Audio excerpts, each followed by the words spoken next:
Hello दोस्तों। आज हम लोग चर्चा करेंगे first fundamental law of physics. मेरा नाम संतोष चौधरी है और आप मेरा यूट्यूब चैनल देख रहे हैं। सबसे पहले तो आपको धन्यवाद देना चाहूँगा कि आप मेरा यूट्यूब चैनल देख रहे हैं और आशा करता हूँ कि आप बहुत बढ़िया हैं, स्वस्थ हैं और आनंदित हैं। आज का जो हमारा चर्चा का विषय है वो है first fundamental law of physics. आपको सुनकर आश्चर्य लगेगा कि ऐसा कोई नियम है क्या, first fundamental law of physics. तो आपको बताना चाहूँगा कि ऐसा कोई भी नियम फिजिक्स की किसी भी पुस्तक में नहीं लिखा गया है। तो ये मैंने खुद से रिसर्च किया था। तो ये जो बेसिकली लॉ है या इसको प्रिंसिपल बता सकते हैं, तो ये पूरा फिजिक्स को बताता है कि फिजिक्स का अपना क्या सिद्धांत है। फिजिक्स में तो हम बहुत सारे सिद्धांत के बारे में जानते हैं कि न्यूटन लॉ है ना, आइंस्टाइन का लॉ, बहुत सारा लॉ है। लेकिन फिजिक्स जो एक खुद सब्जेक्ट है तो उसका अपना भी कुछ लॉ है क्या, फिजिक्स का कुछ मूलभूत कुछ सिद्धांत है क्या जिस पर पूरा फिजिक्स आधारित है। तो जब आप फिजिक्स के अलग अलग शाखाओं के बारे में पढ़ेंगे है ना, पढ़ने के बाद आपको पता चलेगा कि फिजिक्स का भी अपना एक नियम है। तो उस नियम के बारे में हम आज चर्चा करेंगे। तो इसके बारे में मैंने एक आर्टिकल लिखा था विकिपीडिया पे सबसे पहले, first fundamental law of physics. लेकिन वहाँ पर यह आर्टिकल टिक नहीं पाया क्योंकि विकिपीडिया पर आप जानते हैं कि वहाँ पर रेफरेंसेस चाहिए रहते हैं। तो first fundamental law of physics करके किसी भी पुस्तक में या किसी भी रेफरेंस में नहीं था। तो इसीलिए वहाँ पर बोला कि ये जो है आपका स्टेटमेंट ये फिलोसफिकल है और इसका कोई रेफरेंस नहीं है।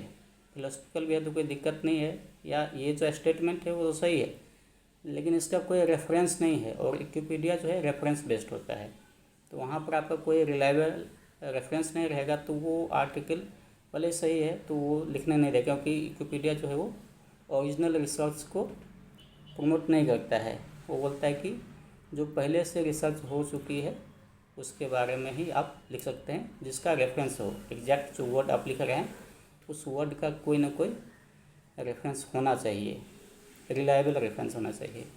नहीं तो वो वहाँ पर जो सेंसस हुई उस सेंसस में फिर वो बोला कि ये स्टेटमेंट तो सही है लेकिन आप जो इसमें लिख रहे हैं first fundamental law of physics, तो इस तरह का कोई रेफरेंस नहीं है, तो आप यहाँ पर ओरिजिनल रिसर्च नहीं लिख सकते हैं।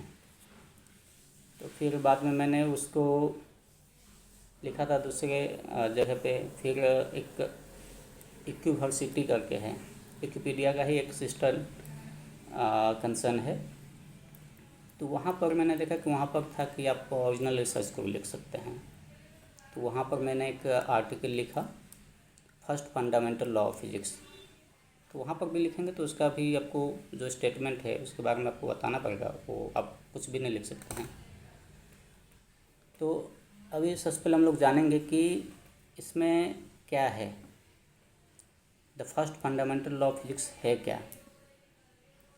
तो इसमें आप जब पूरा फिजिक्स को पढ़ेंगे ना तो आपको ये पता चल जाएगा कि फिजिक्स का ये अपना एक सिद्धांत है, तो जिसके बारे में हम लोग को नहीं बताया गया डायरेक्टली। लेकिन आप जब पूरा फिजिक्स के बारे में पढ़ेंगे तो आपको ये पता चल जाएगा कि ये एक्चुअल में फिजिक्स का जो है अपना सिद्धांत है ना। फिजिक्स किस सिद्धांत पर चलती है, हर सब्जेक्ट का अपना एक सिद्धांत होता है। तो फिजिक्स किस सिद्धांत पर चलती है तो उसके बारे में है। तो इसमें जो स्टेटमेंट है वो है कि all the phenomena happening in the universe take place under some certain laws of the nature. We have no control on the laws of the nature. ये स्टेटमेंट है। तो ये स्टेटमेंट जो है वो first fundamental law of physics है कि पूरा फिजिक्स जो है वो इसी सिद्धांत पर चलती है। कि फिजिक्स क्या बोलती है कि इस दुनिया में जितना भी घटना होती है, जितने भी घटना होती है, उस सारे घटना के पीछे कोई न कोई नियम होता है। उस नियम को खोजना ही फिजिक्स का काम है। और हम लोग ये भी जानते हैं कि ये जितने भी नियम है उस पे हमारा कोई कंट्रोल नहीं है। हम सिर्फ खोजते हैं कि संसार कैसे चलती है, उसका क्या नियम है, क्या सिद्धांत है, लेकिन उस नियम को हम बदल नहीं सकते हैं, क्योंकि संसार का नियम है, प्रकृति का नियम है। तो प्रकृति के नियम को हम बदल नहीं सकते हैं। प्रकृति में कैसे बना वो तो हम नहीं जानते हैं, लेकिन प्रकृति का नियम है, तो नियम पर हमारा कोई अधिकार नहीं है। तो ये सिंपल सा स्टेटमेंट है, तो इसको डिस्क्राइब किया गया है। तो इसमें हम लोग बेसिकली देखेंगे कि पहले तो इंट्रोडक्शन पढ़ेंगे इसके, फिर इसके बैकग्राउंड के बारे में जानेंगे, फिर इलस्ट्रेशन बाय एग्जाम्पल के थ्रू इसको जानने की कोशिश करेंगे कि ये जो नियम है वो किस तरह का है, क्या बताता है, सही है कि नहीं है। फिर इसका वैलिडिटी के बारे में जानेंगे कि ये वैलिड है कि नहीं है, और फिर इम्पोर्टेंस के बारे में जानेंगे, इसका क्या इम्पोर्टेंस है, क्या महत्व है भौतिकी की दुनिया में। और फिर हम लास्टली जानेंगे मैथमेटिकल मॉडलिंग के बारे में। इस नियम को हम मैथमेटिकल एक्सप्रेशन में भी बदल सकते हैं क्या, तो इसके बारे में पूरा वीडियो में जानेंगे। तो आपसे रिक्वेस्ट करना चाहूँगा कि आप पूरा का पूरा वीडियो देखिए, तो आपको ये बढ़िया से समझ में आएगा। तो इसमें जो था, अभी पहले सबसे पहले हम लोग इंट्रोडक्शन जानते हैं। तो हम लोग this law is the fundamental foundation of physics. ये फिजिक्स का क्या है, फंडामेंटल फाउंडेशन है। आप किसी भी फिजिसिस्ट से पूछ लीजिए, या जो भी फिजिक्स पढ़ाते हों उनसे आप पूछ सकते हैं, तो बोलेंगे कि हाँ ये स्टेटमेंट तो सही है, क्योंकि ये जो है फिजिक्स का फाउंडेशन है। फिजिक्स इसी पर चलती है। फिजिक्स मानती है कि दुनिया जो है वो कानून के आधार पर चलती है। The entire physics is founded on this fundamental concept. ये जो मूलभूत कंसेप्ट है, इसी पर पूरा का पूरा फिजिक्स आधारित है। All other laws of physics is based on this law. और फिजिक्स के जितने भी बाकी सारे नियम है, न्यूटन का लॉ हो, थ्योरी ऑफ रिलेटिविटी हो, है ना, थर्मोडायनामिक्स हो, स्टैटिस्टिकल मैकेनिक्स हो, या क्वांटम मैकेनिक्स हो, न्यूक्लियर फिजिक्स हो, जितने भी फिजिक्स हैं वो सारे के सारे फिजिक्स का जो नियम है वो इसी पर बेस्ड है। क्योंकि सब जगह तो नियम ही खोजते हैं ना कि नियम क्या है, तो इसका मतलब कि दुनिया नियम पर चलती है, ये फिजिक्स पहले से मानती है। अब देखिए, इसमें बताते हैं कि physics is the subject of experimentation, observation and mathematical modelling of the phenomena of the nature. Physics क्या है, तो फिजिक्स में एक्सपेरिमेंटेशन होता है, ऑब्जर्वेशन होता है, और मैथमेटिकल मॉडलिंग होता है किसी चीज़ को खोजने के लिए कि इसको मैथमेटिकली कैसे हम लोग ड्राइव कर सकते हैं या एक्सप्रेस कर सकते हैं, बता सकते हैं। तो these methods lead to some conclusion. इस मेथड से हम लोग कुछ कंक्लूजन पर आते हैं, and these conclusions take the form of laws of physics. और यही कंक्लूजन क्या हो जाता है, फिजिक्स का नियम बन जाता है। जब बहुत सारे साइंटिस्ट उसको मान लेती है, बहुत सारे एक्सपेरिमेंट करके कि हाँ ये जो कंक्लूजन है वो सही है, तो फिर उसको नियम के रूप में मानती है फिजिक्स में। कोई फिजिक्स का नियम हो जाता, फिजिक्स में नियम बन जाती है। In physics it is believed that the natural phenomena work under some fundamental laws.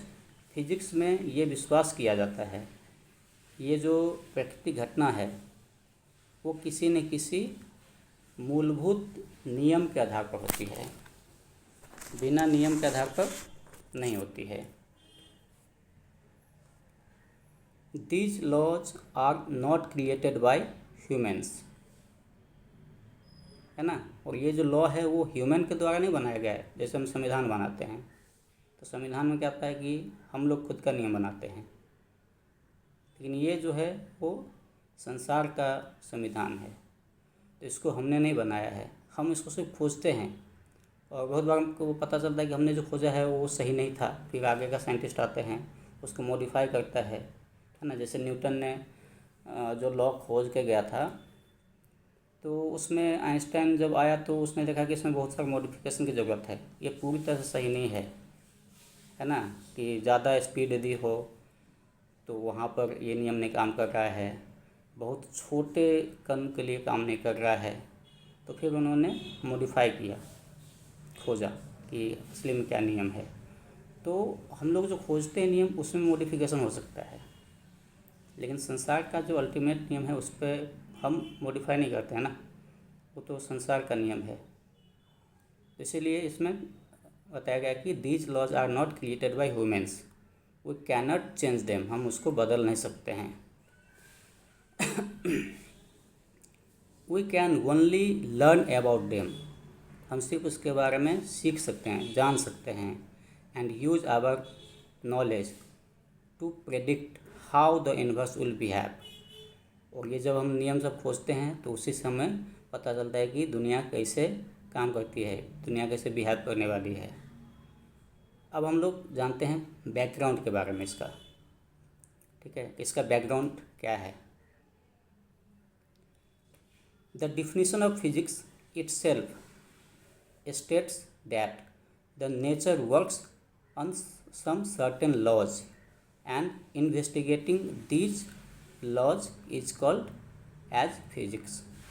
Physics का जो नियम, फिजिक्स का जो डिफिनीशन है वो स्वयं ये बताती है कि ये दुनिया नियम पे चलती है, दुनिया का कुछ निश्चित नियम है और उस नियम को खोजना ही फिजिक्स है। This is the foundation of physics on which all other fundamental laws of physics are dependent, और यही फाउंडेशन है फिजिक्स का जिस पे पूरा फिजिक्स चलती है, डिपेंड है ना। The discoveries of all other fundamental laws of physics are the evidences of the first fundamental law और प्रिंसिपल ऑफ फिजिक्स। ये जो फंडामेंटल लॉ हमने बताया है तो इसका एविडेंस क्या है, इसका प्रमाण क्या है, क्योंकि फिजिक्स में प्रमाण की ज़रूरत होती है। तो इसका प्रमाण क्या है, जितना भी डिस्कवरी हुआ है अभी तक फिजिक्स में, वो सब डिस्कवरी क्या बोलती है कि नियम से ही चलती है ना। यदि नियम से नहीं चलती तो कोई डिस्कवरी नहीं होता, तो हम कैसे पता कर पाएंगे कैसे होता है, तब तो हर बार अलग अलग नियम हो जाएगा। तो जितने भी खोज है और खोजों के आधार पर बहुत सारा और खोज किया गया है, बहुत सारा हम लोग मशीन बनाए हैं, इक्विपमेंट्स बनाए हैं, सारा काम कर रहा है, तो इसका मतलब है कि दुनिया नियम पे ही चलती है, यह सही है। The first fundamental law of physics is supported by the vast amount of evidences that we have gathered about the universe. Universe के बारे में जो हमने जितने भी नियम अभी तक खोजे हैं वो इस नियम को सपोर्ट करती है।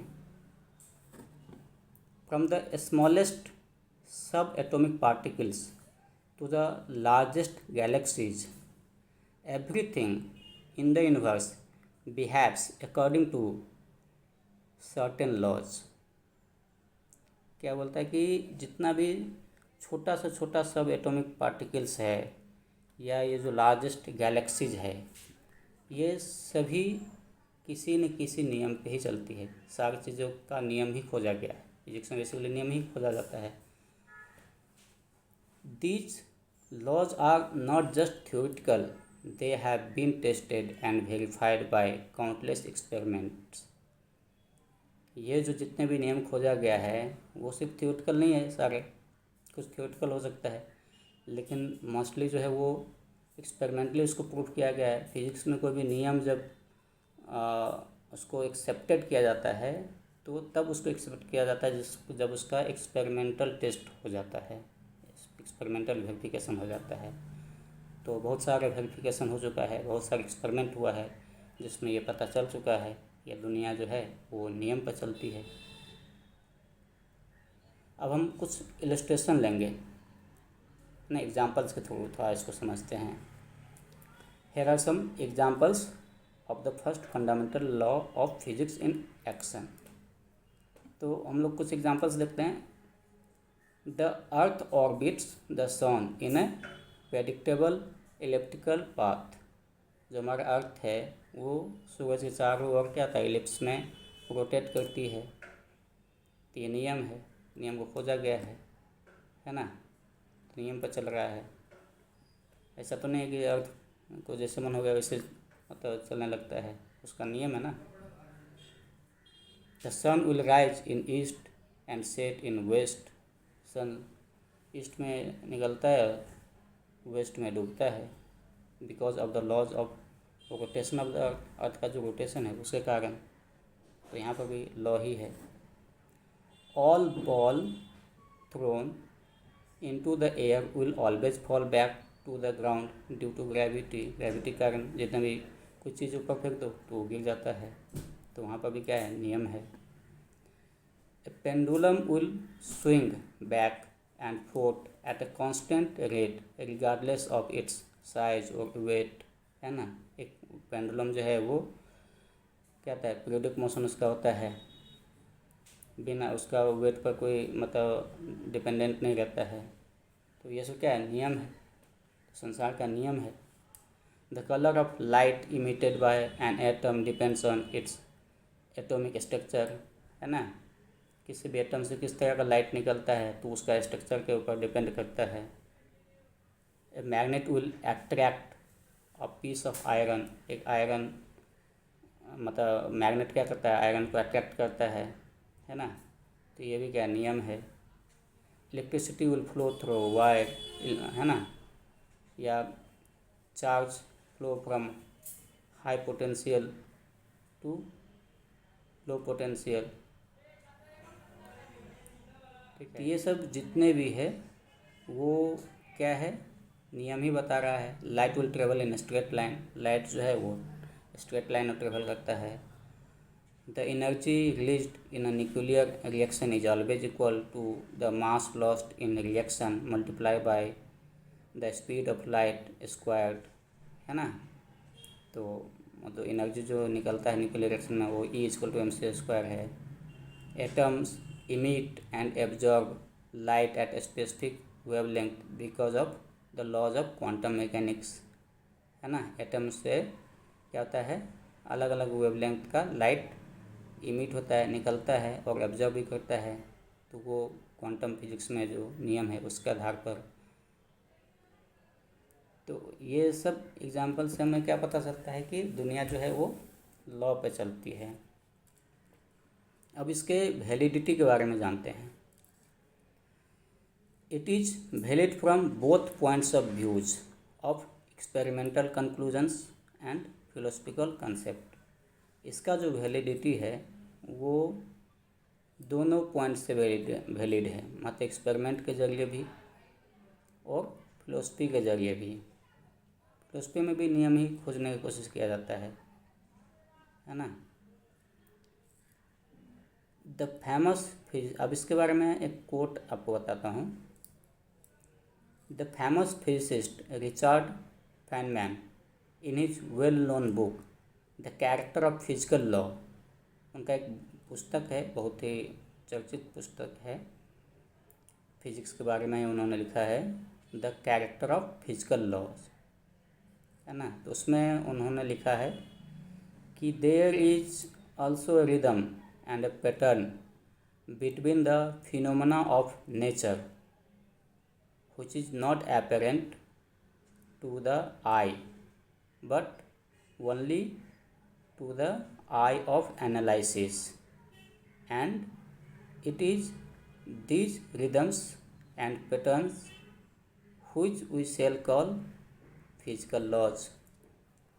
तो उन्होंने क्या बोला है कि प्रकृति में जितने भी घटना होती है उसका अपना एक रिदम है, मतलब उसका पैटर्न है ना। तो हर पैटर्न हम आँख से नहीं देखते हैं, बल्कि हम उस आँख से देखते हैं जो एनालिसिस करता है। तो हमारा वो फिजिकल आई नहीं हो, बुद्धि है। तो ये जो पैटर्न है उसी को हम लोग क्या बोलते हैं, फिजिकल लॉ बोलते हैं। कोई भी घटना का जब पैटर्न पता चल जाता है कि घटना कैसे हो रहा है तो उस पैटर्न को हम लोग क्या बोलते हैं कि ये उसका नियम है। तो दुनिया नियम पर चलती है और वही पैटर्न सब नियम कहलाती है। तो फिजिक्स का भी अपना एक पैटर्न है, कि फिजिक्स में नियम खोजा जाता है, फिजिक्स बताता है कि ये दुनिया नियम पे चलती है। The first fundamental law of physics is based on the observation that the universe is consistent and predictable. Fundamental law of physics जो है, जो first fundamental law of physics है, वो ऑब्जर्वेशन पर आधारित है कि देखते हैं कि दुनिया जो है वो सतत चल रही है ना। और प्रेडिक्ट भी कह सकता है, प्रेडिक्टेबल है कि आगे क्या होगा उसके बारे में हम प्रेडिक्ट कर सकते हैं। प्रेडिक्ट हम कब कर सकते हैं? जब उसका कुछ नियम होगा। नियम नहीं होगा तो हम उसको प्रेडिक्ट नहीं कर पाएंगे। If the universe were not govern by laws, यदि यूनिवर्स किसी नियम पर आधारित नहीं होता, then we would not be able to make any predictions about how it would behave। तब हम कुछ भी प्रेडिक्शन नहीं कर पाते हैं कि आगे क्या होगा, कुछ भी हो सकता है ना। तो कुछ भी जो हम लोग प्रेडिक्ट कर पा रहे हैं आज के डेट में, है ना, वेदर का प्रेडिक्ट करते हैं हम, ये प्रेडिक्ट करते हैं कि कौन सा उल्का पिंड कहाँ पर गिरने वाला है। चाहे जितने भी मशीन सब बनती है, टीवी हो, मोबाइल हो, सब नियम के ही आधार पर बनाया गया है। बिना नियम का कोई भी चीज़ नहीं बनाया गया है। तब तो कुछ बना ही नहीं सकते थे यदि नियम नहीं रहता तो। ऐसा तो नहीं कि कुछ भी जोड़ जाड़ के आपने मोबाइल बना दिया। मोबाइल बनाया तो उसका नियम है, वो मतलब फिजिक्स का बहुत सा फंडामेंटल लॉ को ही यूज किया है कि ये करेंगे तो ये होगा, ये करेंगे तो ये होगा। तो दुनिया जो है वो नियम पे चलती है।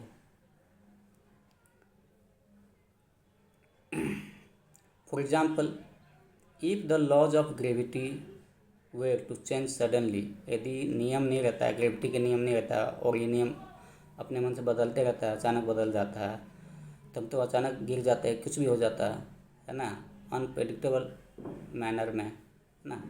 क्या बोलता है कि for example, if the laws of gravity were to change suddenly then we would fall to ground in unpredictable ways, है ना।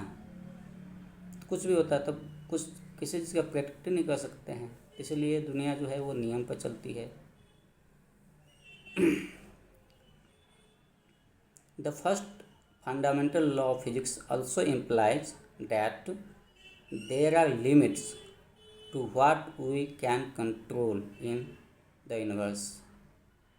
जो first fundamental law of physics है, जिसमें दो स्टेटमेंट है। जो सेकेंड स्टेटमेंट है कि we have no control on the laws of the nature, तो ये बोलती है कि हमारा इस दुनिया पर एक लिमिट है। हम दुनिया के घटनाओं को तो कुछ हद तक कंट्रोल कर सकते हैं, है ना, लेकिन नियम को नहीं कंट्रोल कर सकते हैं। नियम पर हमारा कोई कंट्रोल नहीं है, तो ये हमारा लिमिटेशन है। We can learn to understand and harness the laws of nature, but we cannot change them। हम नेचर का जो लॉ है उसको समझ सकते हैं, सीख सकते हैं, लेकिन उसको बदल नहीं सकते हैं। ये सेकंड जो स्टेटमेंट है उसमें उसका एसेंस है, आशय है। For example, we can learn to build aeroplanes and rockets to fly through the air, but we cannot change the laws of gravity that make these vehicles possible। हम हवाई जहाज़ बना सकते हैं, रॉकेट बना सकते हैं, है ना, नियम को समझ के, और उससे हम उड़ाते हैं, लेकिन वो जिस नियम पर चलता है उस नियम को हम नहीं बदल सकते हैं, उस नियम को खोजते हैं। तो ये सेकेंड जो स्टेटमेंट है उसका आशय है, तो उसका एसेंस है। अब हम लोग जानेंगे कि इसका इम्पोर्टेंस के बारे में। The first fundamental law of physics is important because it gives us a foundation for understanding the universe. First fundamental law of physics जो है ये बहुत ही महत्वपूर्ण है। क्यों? क्योंकि ये हमें एक आधार देती है दुनिया को समझने के लिए। इससे हमको ये पता चलता है कि दुनिया जो है वो नियम पे चलती है, बिना नियम पे नहीं चलती है। It tells us that the universe is not chaotic और रैंडम ना, चाउटिक या रैंडम नहीं है, कुछ भी रैंडमली नहीं हो रहा है। जो रैंडमली होता है उसका भी नियम होता है, उसके बारे में भी आपको बताता हूँ। But rather than it is governed by orderly and predictable laws, है ना, कि दुनिया जो है वो एक नियम पे चलती है जिसको हम प्रेडिक्ट कर सकते हैं। This knowledge allows us to make predictions about the future behavior of the universe। और ये जो नियम का हम लोग खोज करते हैं तो उससे हम लोग क्या करते हैं कि फ्यूचर बिहेवियर जानते हैं दुनिया का, कि आने वाले समय में दुनिया में क्या होने वाला है ना। एंड टू डेवलप टेक्नोलॉजीज, और उससे हम टेक्नोलॉजी का विकास करते हैं that can be use to harness the force of nature, है ना। तो ये सब इम्पोर्टेंस है। The first fundamental law of physics is one of the most important laws in science. ये साइंस में सबसे महत्वपूर्ण नियमों में से एक है। हमें फिजिक्स का ये नियम मानना पड़ेगा, ये फिजिक्स का नियम है। It is the foundation upon which all of physics is built. ये वो आधार है जिस पर पूरा फिजिक्स को बनाया गया है। It is also a reminder that we are part of a large universe that is governed by laws beyond our control. और इससे ये भी हमें पता चलता है कि हम ये जो असीमित ब्रह्मांड है जो उसका हम एक पार्ट है, जिसमें जो नियम है वो हमारे कंट्रोल से बाहर है। अब इसमें हम लोग मैथमेटिकल मॉडलिंग के बारे में जानते हैं कि ये जो स्टेटमेंट है उसको हम लोग क्या गणितीय रूप से व्यक्त कर सकते हैं क्या। इसमें हाइपोथेसिस है, we may express the principle mathematically by some hypothetical assumptions and analysis. Hypothetical assumption और एनालिसिस से हम इसको एक मैथमेटिकल फॉर्म में एक्सप्रेस कर सकते हैं। अब एग्जैक्टली वही एक्सप्रेशन है वो हम नहीं बता सकते, लेकिन कर सकते हैं। First of all we will define some variables for hypothetical assumptions. और ये हाइपोथेटिकल जो एजप्शन है उसके लिए सबसे पहले हम लोग कुछ वेरिएबल्स लेंगे। तो वेरिएबल्स क्या है, तो सबसे पहले फिनोमिना, जो नेचर का जो फिनोमिना है उसको हम रिप्रेजेंट करेंगे। Let's represent each phenomenon occurring in the universe by a variable से पी आई, जहाँ पर आई जो है वो where I is an index representing the specific phenomena. I जो है वहाँ पर फिनोमिना को मतलब रिप्रेजेंट कर रहा है कि कौन सा फिनोमिना है ना। बहुत सारा कोई पत्थर गिर रहा है तो ये फिनोमिना हो गया, ठीक है, बारिश हो रहा है, कुछ भी हो रहा है, तो जो भी घटना हम लोग देखते हैं तो उसको एक वेरिएबल के रूप में हम लोग व्यक्त करते हैं, ठीक है। तो उस वेरिएबल को पी आई कहते हैं। लॉज ऑफ नेचर को भी हम लोग यहाँ पर एक वेरिएबल के रूप में मानते हैं। Let's represent the laws of nature by a set of functions denoted by L J.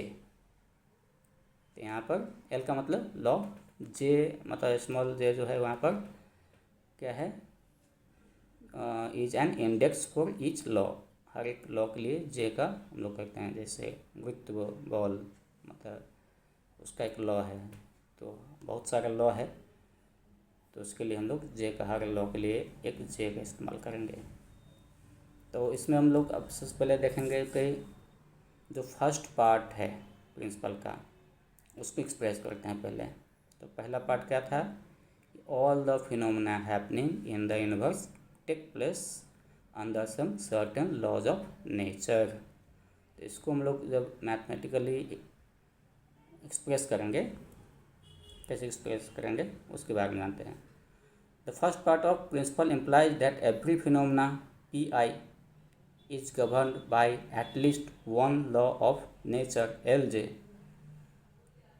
We can express this using the following notation.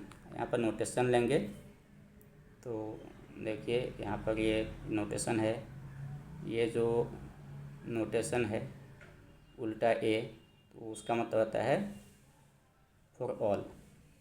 तो फॉर ऑल पी आई, और ये उल्टा ई जो है उसका मतलब होता है, वो लॉजिक में यूज होता है कि देयर एग्जिस्ट एल जे। तो for all P I there exist L J, है ना। That implies P I is subset of L J, है ना। देखिए इसमें बताया भी गया है वेयर उल्टा ए का मीनिंग क्या है, ई का मीनिंग क्या है, ई का उल्टा ई का मीनिंग है देयर एग्जिस्ट, है ना। फिर ये सबसेट रिप्रेजेंट करता है जहाँ जहाँ पर हम इसको इज गवर्न्ड बाय के लिए इसको यूज करेंगे। तो ये एक मैथमेटिकल इक्वेशन हुआ सेट के रूप में, लॉजिक के रूप में। The second part of the principle, अब प्रिंसिपल का जो सेकेंड पार्ट है वो क्या है, we have no control on the laws of nature. Second part of the principle signifies that the laws of nature Lj are independent of human intervention or control. We can represent this by stating that laws of nature are constant. और इसको हम लोग कैसे व्यक्त कर सकते हैं कि नेचर का जो लॉ है वो कांस्टेंट है, ठीक है। मतलब यहाँ पर हम लोग इसको इस तरह से व्यक्त कर सकते हैं कि for every L J is constant. नियम में बदलाव नहीं होगा ना, नियम बदलाव होगा तो फिर दुनिया अलग तरीके से चलने लगेगा। From the combination of the both parts of the principle, अब ये जो प्रिंसिपल है दोनों उसको कंबाइन कर देंगे, दोनों जो पार्ट का जो हम लोग व्यक्त किया है मैथमेटिकली, तो the complete mathematical expression of the statement would be, इसको जो कंप्लीट मैथमेटिकल एक्सप्रेशन कैसे लिखेंगे, तो देखिए यहाँ पे सिंबल्स यूज किया गया है। For every P I there exist L J, है ना। फिर P I is subset that is governed by L J, है ना। And for every L J, है ना, मतलब law of nature L J is constant. तो it is a possible mathematical modelling of the first fundamental of physics, है ना। ये क्या है, एक पॉसिबल मैथमेटिकल मॉडलिंग है, इसको हम लोग मैथमेटिकल इस तरह से व्यक्त कर सकते हैं। अब एक चीज़ और देखेंगे कि हम लोग जैसे देखते हैं कि जो क्वांटम मैकेनिक्स है तो उसमें आप बोलेंगे कि उसमें तो प्रोबेबिलिटी यूज हुआ है, ज़्यादातर घटना के बारे में एग्जैक्ट लॉ मतलब जो है वो मतलब एग्जैक्ट उसका रिजल्ट के बारे में नहीं पता रहता है। तो देखिए उसमें भी देखिए जो प्रोबेबिलिटी है ना, उस प्रोबेबिलिटी का भी अपना नियम है, प्रोबेबिलिटी नेचर तो है वहाँ पर, लेकिन उस प्रोबेबिलिटी नेचर का भी लॉ है, मतलब लॉ है ही, बिना लॉ का नहीं है। अब क्वांटम फिजिक्स में प्रोबेबिलिटी पे ही पूरा मतलब होता है वहाँ पर, है ना।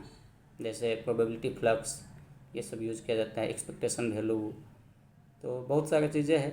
तो वो सब जितना भी प्रोबेबिलिटी पर आधारित है उसका भी नियम है, तो प्रोबेबिलिटी भी नियम पे ही है। फिर आप देखेंगे कि थर्मोडायनेमिक्स में हो एक मतलब स्टैटिस्टिकल मैकेनिक्स आती है, तो वहाँ पर स्टैटिक्स को यूज किया जाता है, तो उस स्टैटिक्स का भी नियम है। तो जो रैंडम घटना है ना, जो हमें लगता है रैंडम है या प्रोबेबिलिटिक है, तो वो सब घटना भी नियम पे ही है, मतलब नियम वहाँ पर भी है, विदाउट लॉ वो भी नहीं है। यदि कोई प्रोबेबिलिटी पे डिपेंडेंट है तो प्रोबेबिलिटी का भी अपना नियम है। यदि स्टैटिस्टिकल है तो वहाँ पर भी नियम है, तो नियम तो हर जगह है ही। तो इसीलिए हम ये कह सकते हैं कि फिजिक्स का जो सबसे मूलभूत सिद्धांत है ना, वो है first fundamental law of physics, जिसका स्टेटमेंट है all the phenomena happening in the universe take place under some certain laws of nature. And जो सेकेंड स्टेटमेंट इसमें क्या है, we have no control on the laws of the nature. इसको first law हम इसमें क्यों बोल रहे हैं कि फर्स्ट फंडामेंटल लॉ, क्योंकि फिजिक्स के अंदर में सारे लॉ है ना। फिजिक्स में मतलब खोजा गया है, तो फिजिक्स जो सब्जेक्ट है, तो जो प्रकृति का नियम खोजा गया है, तो वही फिजिक्स में आती है। फिजिक्स में वही सब नियम है, प्रकृति का नियम है। लेकिन फिजिक्स का अपना पहला क्या नियम है, अपना जो नियम है वो उसका पहला नियम है ना, तब तो उसमें बाकी जो संसार का नियम है उसके बारे में लिखा गया है। तो फिजिक्स का जो अपना जो सबसे पहला जो मूलभूत सिद्धांत है, उसका जो अपना नियम है, वो यही नियम है, इसी नियम पर चलता है। इसीलिए इसको हम बोल सकते हैं कि it is the first fundamental law of physics.